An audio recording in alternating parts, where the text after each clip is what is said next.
அப்ப இந்த ஏன் இந்த ஏற்றமும் இறக்கமோன்னு கேட்டா, நான் நினைச்சதை செய்ய போறதுக்கு இல்ல, அவர் நினைச்சது என் வாழ்க்கையில நடப்பதற்காக.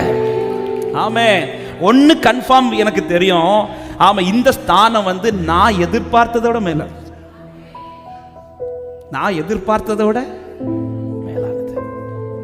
ஆமா, யோசேப்பின் வஸ்திரம் கிழியும் போது யோசேப்புக்கு தெரிஞ்சிடுச்சு, இந்த வஸ்திரம் அல்ல என் ஸ்தானம், அதிபதியின் வஸ்திரம் தான் என் ஸ்தானமா கர்த்தர் மாற்ற போறார். ஆமென். ஹல்லேலூயா. சீக்கிரத்தில் என் வஸ்திரமே மாற போகுது.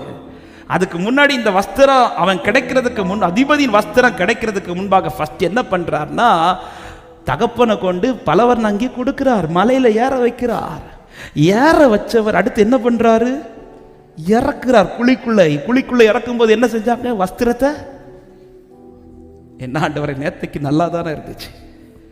ஆமே ஆமே. உன்னை கொடுத்துட்டு அடுத்து பறிக்கிறார்.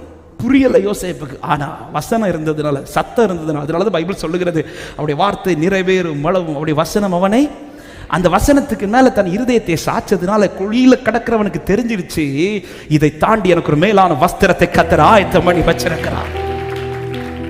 ஆமென். சுயத்தின் சத்தத்தை சாயாதீர்கள், தேவ சத்தத்தை சாய்ந்து நடங்க. அவர் எதை அனுமதிக்கிறாரோ ஏற்றுக்கொள்ளுங்க. ஒன்னு கன்ஃபார்ம், உங்களுக்குன்னு ஒன்னை ஏற்படுத்தி வச்சிருக்கிறார்.